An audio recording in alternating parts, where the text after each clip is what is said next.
الشيطان الرجيم بسم الله الرحمن الرحيم الحمد لله رب العالمين وصلى الله وسلم على نبينا محمد وعلى آله وصحبه أجمعين. Chers frères, chers sœurs, assalamu alaikum wa rahmatullahi wa barakatuh. Alhamdulillah, louange à Allah, le Seigneur du monde, qui dans sa grâce et sa miséricorde nous a accordé cette soirée dans laquelle nous avons pris part à la prière du Maghrib, à l'issue de laquelle nous demandons à Allah subhanahu wa ta'ala qu'il nous pardonne nos péchés et qu'il nous inscrive parmi ses fidèles bienfaiteurs et qu'il nous donne la bonne compréhension de notre religion et qu'il nous facilite la mise en pratique de ses enseignements. Alhamdulillah, nous sommes là ce soir dans le cadre de la jurisprudence qu'on appelle al-fiqh, la compréhension de la religion, du culte. Et nous sommes dans le chapitre la pureté et on a commencé ce chapitre-là par les différentes qualités d'eau. D'abord qu'il faut avoir, que le musulman doit avoir pour se purifier. Et après cela, nous sommes venus maintenant comment faire ses besoins, la toilette, pour cela.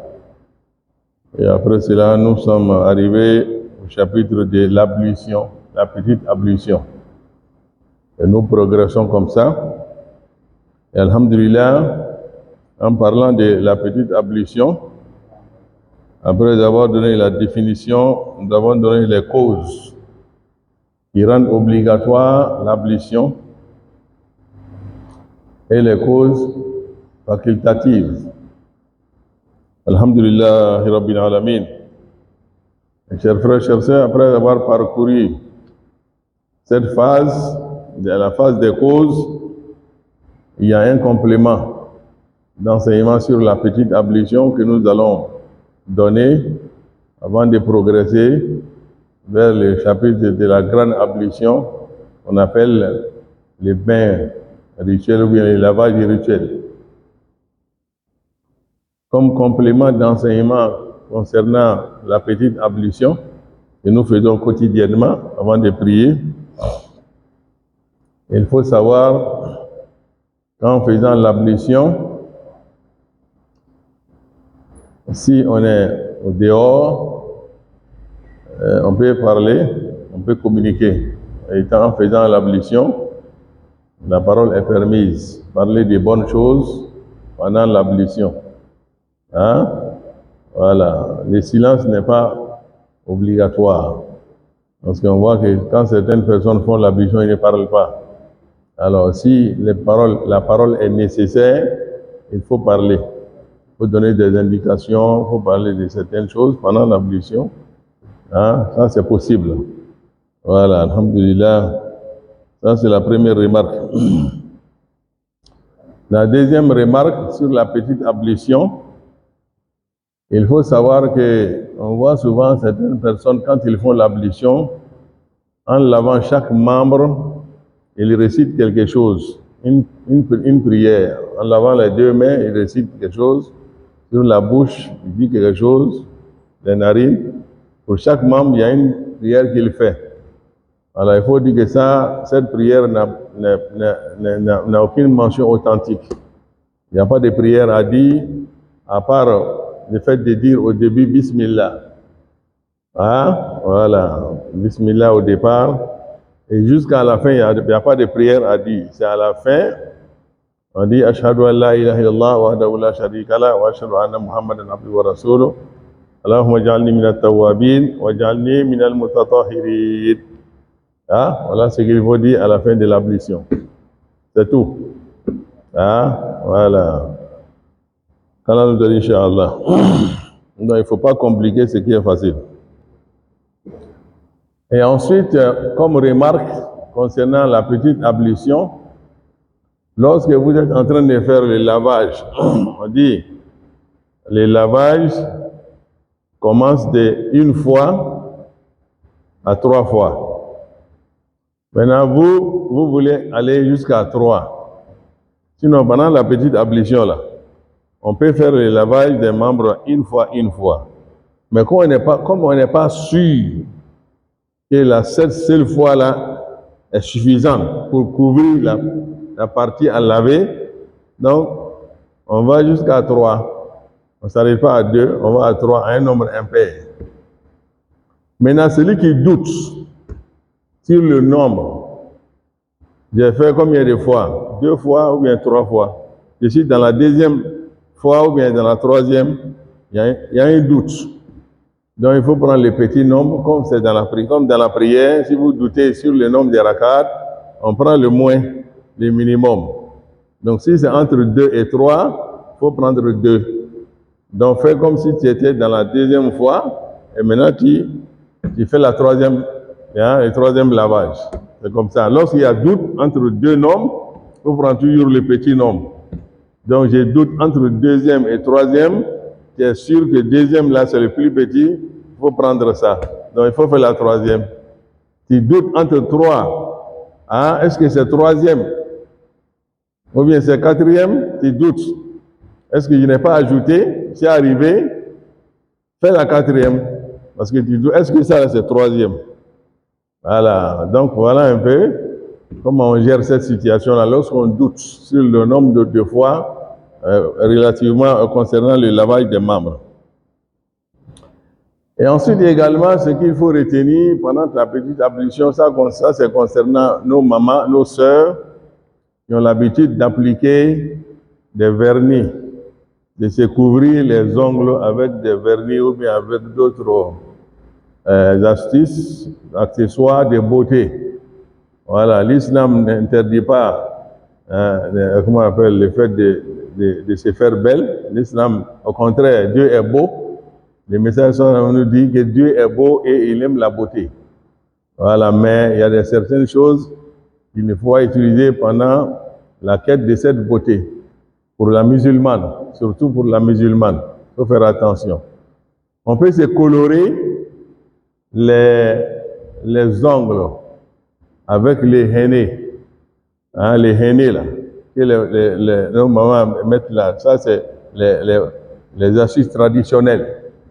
Voilà, mais on a modernisé aujourd'hui avec certaines choses qui sont contraires à la pureté, à notre purification. C'est un acte d'adoration, l'ablution. Donc pour nos mamans qui sont éprouvées par ces vernis, vraiment qu'elles fassent un effort de les abandonner.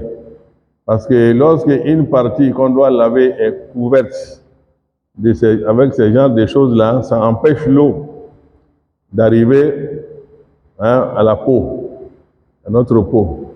Et lorsque l'eau est empêchée, l'eau n'atteint pas la peau, ça peut invalider ton ablution. Donc chacun d'entre nous est invité à aller mener ce combat-là avec nos épouses à la maison, Inch'Allah. Voilà, donc c'est un combat qui est recommandé à chacun d'entre nous de demander à nos sœurs et à nos mamans, Inch'Allah, de faire un effort, d'enlever ça de leur accessoire de beauté. qu'Allah nous donne, Inch'Allah. Car le messager sallam a vu quelqu'un un jour a fait son ablution, il a omis une petite partie qui faisait par exemple, qui valait le diamètre de 5 francs par exemple. Il n'a pas lavé ça. Il dit va compléter ton ablution. Il y a une partie qui n'est pas lavée. Va laver ça. Allez. Donc si cette partie-là seulement, qui fait, comme je l'ai dit, diamètre de 5 francs ou bien 10 francs n'est pas lavée, couverte par l'eau, à plus forte raison, les ongles, ça fait combien? Les doigts 10 et les ongles, les orteils, ça fait plus de combien de centimètres de largeur? Donc, Allah nous dit, Inch'Allah, il faut que nous puissions transcender ces genres de choses-là pour avoir l'agrément d'Allah subhanahu wa ta'ala. Et ensuite, autre remarque sur la petite ablution concernant cette dame-là qui est éprouvée par ce qu'on appelle la météorragie, c'est-à-dire une femme qui, lorsqu'elle fait ses règles, après la période normale, le sang continue de couler. Si elle avait l'habitude de faire ses règles pendant 4 jours, mais après les 4 jours, elle continue de voir le sang couler. On appelle ça météorragie. Alors cette dernière-là observe les choses, ne prie pas pendant la période normale. Elle avait l'habitude. D'ici les 5 jours, elle ne prie pas. Mais après la période normale, même si le sang continue de couler, elle fait la grande ablution d'abord, le lavage, le bain rituel. Maintenant, pour chaque prière, elle est invitée à renouveler l'ablution. Parce que le sang continue de couler, on appelle ça météorragie. Donc ça, ce n'est plus le sang des menstrues. Elle a fini ses menstrues, mais ça, c'est une forme de maladie. Donc, on lui demande qu'à chaque ablution, qu'elle renouvelle son ablution avant de prier. Celle qui est éprouvée par ce genre de situation, voilà ce qu'il lui faut. 1. De 2, parmi les hommes également, nos papas, nos frères qui sont éprouvés par la maladie de la prostate, dont l'urine coule, l'urine ne s'arrête pas. Là aussi, c'est une maladie. Donc, pour ces personnes-là aussi, avant de prier, il faut faire l'ablution. Pour chaque prière, il faut renouveler l'ablution. Pour chaque prière. Même si maintenant, et puis, il ne fait pas l'ablution quelques minutes avant la prière. Hein. Dès qu'il finit l'ablution nette, il attaque la prière. C'est pour cela qu'on demande à ces personnes-là d'éviter la mosquée. Hein? Voilà, si tu es éprouvé par ça, vraiment, mieux vaut de rester à la mosquée, c'est mieux. Souvent, tu as des sondes, tu as des... Vraiment, c'est pas facile. Voilà, donc, tu finis l'ablution et tu attaques la prière. Même si maintenant, pendant la prière, l'urine coule, tu n'as pas, tu es dispensé de reprendre parce que c'est involontaire. C'est involontaire. Donc voilà, même si pendant la prière, l'urine coule, tu es dispensé tu es pardonné par Allah subhanahu wa ta'ala. Et également, il y a aussi des personnes aussi qui sont éprouvées par le vent, les pets. Les personnes là n'arrivent pas à contenir le vent. Voilà, chaque fois, vraiment, n'arrive pas, il ne peut plus contenir le vent. Pour ces personnes-là aussi, elles ne font pas l'ablution quelques minutes avant la prière. Elles font l'ablution en même temps que la prière. C'est-à-dire, il finit de faire son ablution, il attaque la prière. Maintenant, si pendant la prière, le vent vient, tu es pardonné par Allah subhanahu wa ta'ala parce que tu n'arrives pas à contenir. Alors nous a dit, Inch'Allah. Donc, ce sont des détails importants. Ça peut arriver à n'importe qui parce que ce sont des cas de maladie, des cas de choses. Voilà. Donc, il faut faire l'ablution pour chaque prière. Et ensuite, lorsqu'on est malade, mais qu'on peut avoir contact avec l'eau, c'est pas, on a une maladie, mais qui nous permet de toucher à l'eau. Et qu'on ne peut pas faire l'ablution soi-même, on peut se faire aider par une autre personne pour faire notre ablution. Toi-même, tu ne peux pas faire, mais tu peux te faire aider par une autre personne pour faire ton ablution. Voilà, il lave les membres, tout ça. Voilà. Alors, ça aussi, c'est possible. Inch'Allah subhanahu wa ta'ala. Et ensuite, pour terminer, concernant la petite ablution, après l'ablution, on peut se nettoyer avec nos serviettes. Parce qu'il y en a qui croient que quand tu fais l'ablution, il faut laisser comme ça, et ça sèche comme ça. Non. On peut se faire nettoyer avec notre serviette. Pendant la fraîcheur ou bien pendant la chaleur, il n'y a pas de problème. Après l'ablution, on peut se nettoyer avec les serviettes, Inch'Allah subhanahu wa ta'ala.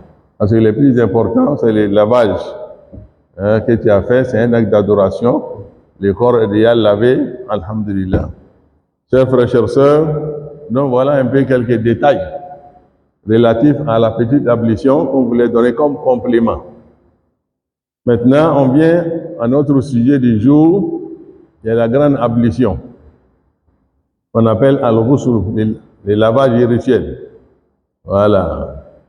Et Allah subhanahu wa ta'ala, comme nous l'avons dit, et lorsque le musulman est éprouvé par l'impureté, il y a deux sortes d'impuretés. Il y a l'impureté mineure et il y a l'impureté majeure.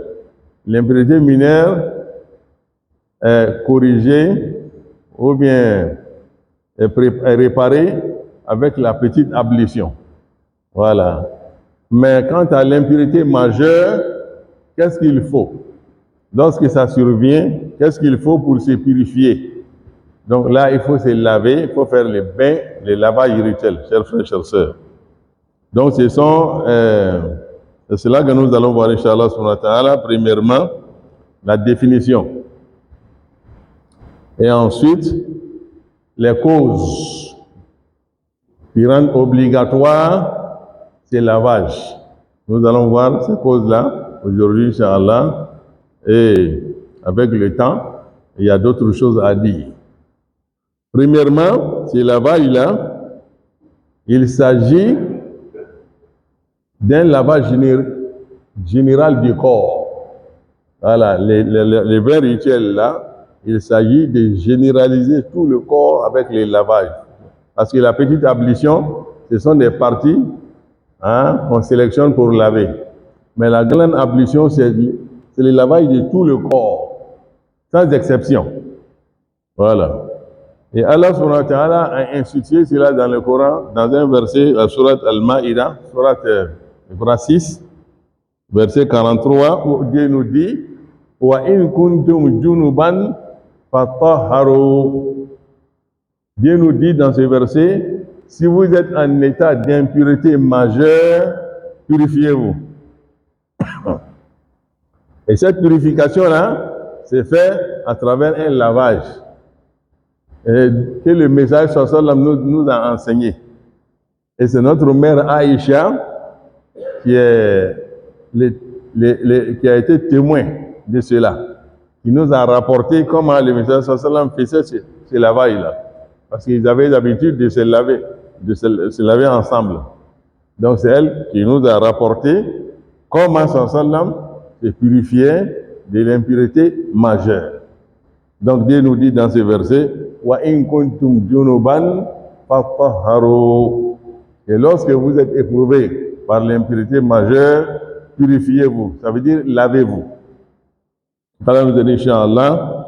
Donc voilà l'institution de ce lavage-là dans le Coran. Et maintenant, pourquoi nous sommes obligés de faire ce lavage? Ce sont les causes maintenant que nous allons énumérer. Premièrement, il y a l'éjaculation, le sperme. Lorsque le sperme sort en tant qu'homme ou bien femme, on est obligé de faire ce lavage. Voilà, lorsqu'on éjacule. Donc la sortie du sperme avec plaisir pendant le sommeil ou bien en état d'éveil, que ce soit homme ou bien femme, donc vous êtes tenu de vous laver. Donc vous avez fait un rêve érotique, vous avez éjaculé, après le réveil, vous vous lavez. Voilà. Ou bien en éveil, vous avez fait rapport, vous avez éjaculé, vous devez vous laver. Vous devez faire cela avant de prier. Sans ça, ta prière n'est pas valable, n'est pas acceptée par Allah subhanahu wa ta'ala. Donc le message sallam nous dit dans un hadith que le bain rituel est causé par la sortie du liquide, du sperme, le liquide lourd et le sperme. Voilà. Donc c'est un hadith authentique rapporté par Muslim. Et également, il y a un de nos mamans, Umm Salama, qui a demandé au messager sallallahu alayhi wa sallam que si la femme fait un rêve érotique, est-ce qu'elle doit se laver? Le messager sallallahu alayhi wa sallam dit oui. Si à la suite du rêve érotique, elle voit le sperme, après le sperme a coulé, après son réveil, elle doit se laver d'abord, avant de faire quoi que ce soit comme acte d'adoration. Voilà. Donc, chez les hommes comme chez les femmes, c'est la même chose. Et quand on dit, Inch'Allah, à comprendre cela. Maintenant, est-ce que c'est pour toutes les éjaculations qu'on doit se laver? Question. Premièrement, il y a des formes d'éjaculation pour lesquelles nous sommes dispensés de lavage. Par exemple, il y a des gens qui sont malades, qui ont une maladie qui les amène à éjaculer. Pas par plaisir, ce n'est pas une question de désir charnel, c'est une maladie. Par exemple, il y a des gens, lorsqu'ils sont surpris, ils éjaculent. Lorsqu'ils sont surpris ou bien dépassés par un événement, ils éjaculent. On a des cas comme ça. On avait même un élève, lorsqu'en groupe, il est surpris par un mouvement, automatiquement, le sperme sort. Est-ce que vous voyez? Donc c'est une maladie, ça arrive souvent à certaines personnes. Donc voilà. Il y en a même quand ils sont surpris, l'urine, c'est l'urine qui s'en va. Et on a vu ça comme ça, des cas comme ça. Un élève, lorsque les résultats sont sortis après l'examen, et qu'il a trouvé qu'il n'était pas admis, il était tellement surpris qu'il a uriné sur lui-même, sans se rendre compte. Voyez. Voilà. Donc, pour des cas comme ça, ou bien pour une question de fraîcheur, il a tellement froid que l'éjaculation, les sperme est sorti. Donc ça, c'est une maladie. Donc pour cela, il n'y a pas de lavage. Il va seulement te nettoyer la partie intime, et puis tu fais ta petite ablution, et puis tu pries. Tu n'es pas obligé de laver chaque fois lorsque cela arrive. Et c'est pour cela, au temps des compagnons Ibn Abbas, le cousin du messager, sallallahu alayhi wa sallam, Abdullah ibn Abbas, pour qui le messager sallallahu a fait une prière spéciale. Il dit, ô Dieu, accorde-lui la bonne compréhension de la religion. C'est ce que le messager sallallahu a fait une prière spéciale pour Ibn Abbas. Il dit, ô Dieu, accorde-lui la bonne compréhension de la religion. Accorde-lui la maîtrise de la jurisprudence. C'est une prière spéciale dont il a bénéficié. Donc c'est pour cela, pour plusieurs questions, il était toujours invité, malgré son jeune âge. Il était toujours invité par les Sahaba, par Omar, ou bien consulté même, d'ailleurs, par Abakar, Omar, etc., etc. Et c'est celui-là, un jour, étant avec ses élèves, dans son cercle, un monsieur est venu poser la question à un de ses élèves pendant qu'il était en train de faire sa prière surrogatoire. Ibn Abbas était en train de prier.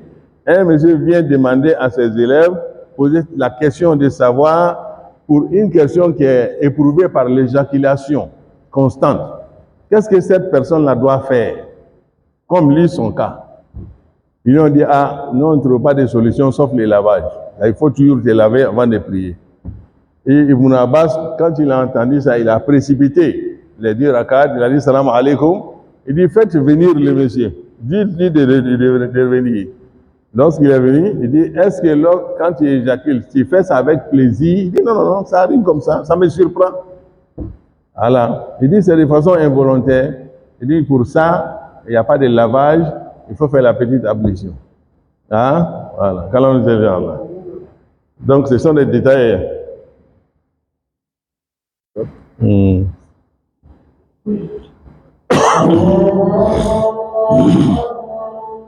Allah Akbar.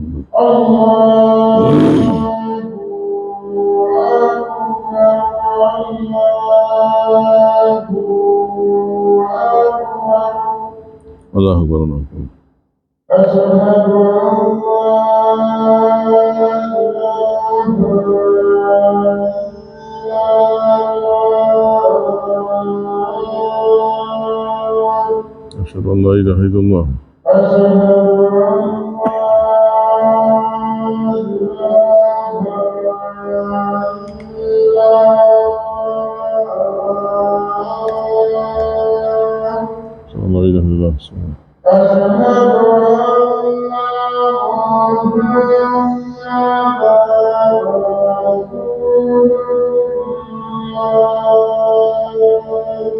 أشهد أن محمد رسول الله صلى الله عليه وسلم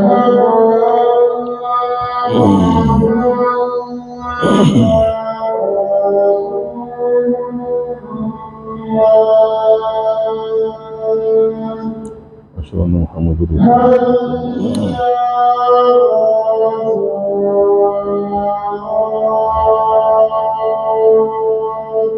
لا حول ولا قوة إلا بالله لا حول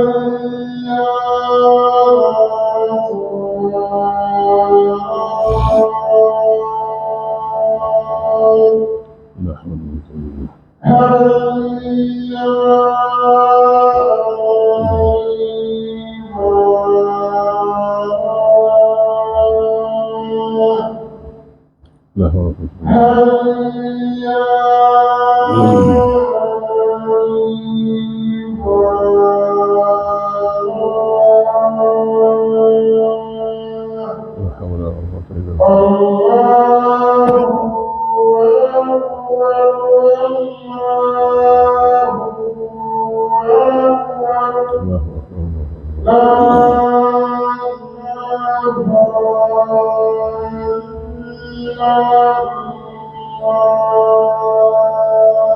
لا إله إلا الله اللهم رب هذه الدعوة التامة والصلاة القائمة آت محمدا الوسيلة والفضيلة والعظيم ومن محمودا وصلى اللهم على سيدنا محمد. Alhamdulillah, donc nous sommes sur les causes de la grande ablution qu'on appelle le lavage du Janaba. Et la première cause, comme je l'ai dit, c'est la sortie du sperme. Mais il y a des cas où, lorsque le sperme sort, on est dispensé du lavage. Donc c'est ce cas-là dont nous venons de citer tout à l'heure, parce que c'est involontaire et c'est une maladie d'ailleurs. Et le deuxième cas maintenant, lorsque vous faites un rêve érotique qui n'est pas suivi d'éjaculation, ça arrive. Il y a des gens qui font un rêve érotique, mais au réveil, il n'y a rien. Il n'y a pas d'éjaculation. En ce moment-là, il n'y a pas de lavage. Parce que le message Shalom nous dit, les bains, le lavage est lié à la sortie du sperme. Vous avez un rêve érotique, mais il n'y a pas de sperme qui est sorti. Donc, il n'y a pas de bain, il n'y a pas de lavage à ce niveau. Tu es dispensé du lavage, lève-toi, va faire ton ablution ordinaire et fais ta prière. Et ensuite, au réveil, tu trouves de l'humidité dans ton caleçon. Après le réveil, tu trouves que le caleçon est humide. Alors que quand tu te couchais, le caleçon était sec. Donc c'est à toi de voir maintenant l'humidité là est causée par quoi. Tu sais faire la différence entre les liquides spermatiques, les liquides prostatiques et les spermes. Tu sais faire la différence. Donc il faut voir si c'est des spermes qui est dans les caleçons, donc ça veut dire que tu as fait un rêve érotique. Donc tu dois faire forcément un lavage pour cela. Voilà. Donc allons nous Richard.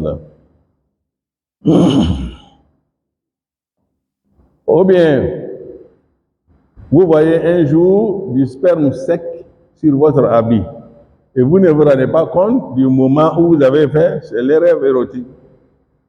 Vous prenez votre caleçon, vous trouvez des spermes dessus, ou bien une chemise, ou bien je ne sais pas, vous trouvez du sperme sec. Donc vous vous demandez, mais à quand quelle est la date de ces rêves? Tu ne sais pas. Donc ce qu'on te recommande, cher frère, donc il faut d'abord laver la partie, qui est le sperme sec, qui est le chose sur votre habit. Et ensuite, maintenant, si il s'est trouvé que vous avez fait des prières avec cet habit-là, c'est à vous de voir maintenant quelle est la dernière, ou bien le dernier jour, à quand remonte le dernier jour du port de cet habit. Donc, tu dois faire un effort pour voir ça et rembourser toutes les prières qui ont été faites avec cet habit-là. Alors, c'est à toi de faire un effort. C'est une semaine. que je porte ça, ou bien c'est 5 jours, ça de voir le nombre de jours et rembourser, parce que les prières faites avec cet habit-là invalide, hein, l'habit invalide ces prières. Elle n'est pas valable. Voilà, donc c'est à toi de faire un effort pour voir à quand remonte le dernier jour, la dernière date du port de cet habit-là, pour essayer de corriger, hein, de reprendre les différentes prières, de les rembourser. Donc voilà, ce sont des détails souvent qui arrivent, qui peuvent nous avoir, chers frères, chers sœurs. Et ensuite, la deuxième grande cause du lavage du janaba, c'est la fin des menstrues. Ça, c'est pour les femmes. Lorsque la femme finit ses menstrues, avant de reprendre la prière, elle doit faire d'abord le lavage, le bain rituel. Maintenant, une femme qui finit ses menstrues au coucher du soleil, est-ce que vous voyez? Donc, elle se lave, elle prie le maghrib et elle attend l'isha. Et c'est au coucher du soleil. Mais si c'est avant le coucher du soleil, elle se lave, elle commence à rembourser la prière des Zuhur et des Asr. Hein? Ce sont des détails qui arrivent souvent à nos sœurs. Si elle finit ses menstrues avant midi, hein, elle se purifie, elle rembourse la prière du matin. Si c'est après midi, avant le coucher du soleil, par exemple, le soleil se couche à Abidjan à 18h22, 23 actuellement. Donc si elle se purifie, elle voit qu'il y a la purification, parce qu'il y a un signe de purification. Il y a un liquide blanc qui sort, parfois pour dire que c'est fini. Donc elle fait son lavage et elle rembourse le jour et le asr. Mais si c'est après le coucher du soleil, donc elle fait son lavage et elle prie le maghrib et elle attend l'isha. Donc, aidons nos mamans et nos épouses à comprendre ça. Voilà, c'est important. Et il faut qu'on les aide, on les renseigne. Voilà, pour dire comment il faut faire. Voilà, quand on nous dit donc, si les menstrues finissent, ou bien les lochiches, voilà, elle a accouché, le sang coule après l'accouchement. Et ce sang-là aussi peut s'arrêter le même jour. C'est selon certaines femmes. Ça ne dure pas jusqu'à une semaine ou bien 2 semaines, non. Mais le délai maximum, c'est 40 jours. Le délai maximum. Sinon, le délai minimum, soit c'est 1 jour, parce que j'ai eu à causer avec une gynécologue qui m'a renseigné sur ça. Mais il y a des traditions en Afrique ici que lorsque la femme accouche, il faut qu'elle attende 40 jours avant de prier. Si le sang s'arrête le même jour-là, elle doit reprendre la prière. Hein? Elle doit se purifier et commencer à prier. Ce n'est pas 40 jours on dit le délai maximum. Si le sang ne s'arrête pas, elle attend jusqu'à 40 jours. Et là, ça devient une maladie. Elle a consulté son gynécologue et qui va lui procurer des soins, donner des soins. Voilà, si c'est le cas. Si ce n'est pas le cas, lorsque le sang s'arrête, elle fait le lavage et elle commence à prier. Donc, Allah nous dit, Inch'Allah. Donc, voilà la deuxième cause, la deuxième cause, Inch'Allah. Donc, c'est la fin des menstrues ou des lochis. Et ensuite, la troisième cause, c'est la métrorragie, comme je l'ai dit tout à l'heure, une femme qui finit ses règles, mais le sang continue de couler.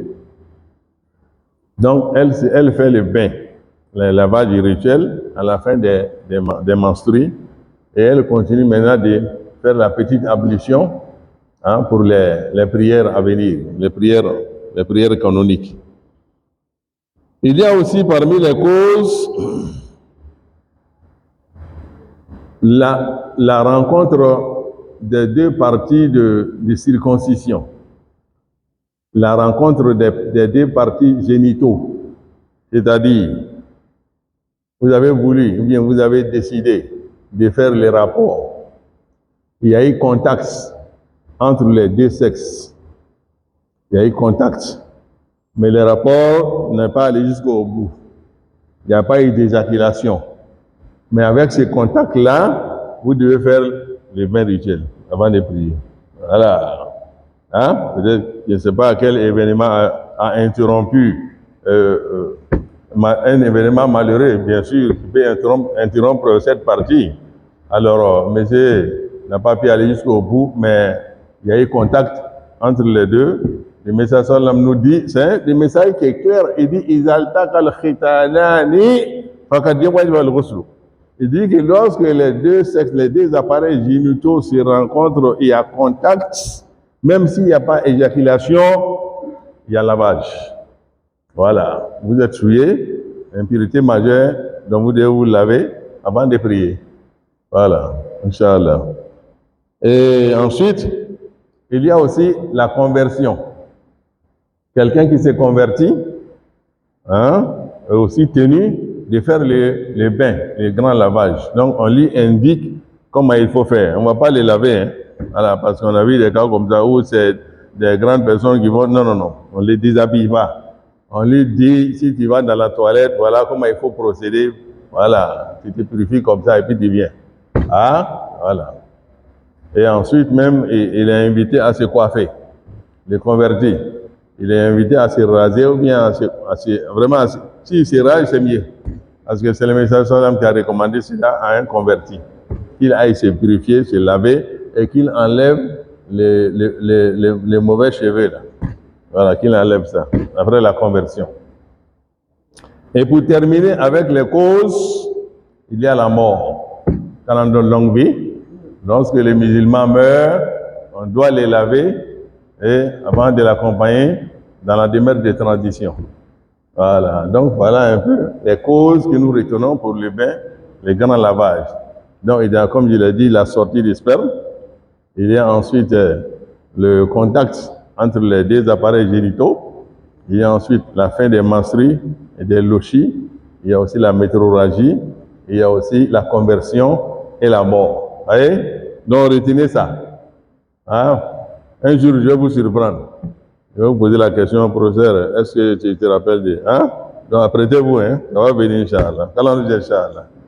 Donc voilà, on va s'arrêter là ce soir et demain on continue sur le même sujet. Donc soyez au rendez-vous. Wa sallallahu ta'ala ala nabil karim wa ala alihi wa sahbihi ajma'in. Subhana rabbika rabbil izzati amma yasifun wa salamun ala al-mursalin walhamdulillahi rabbil alamin.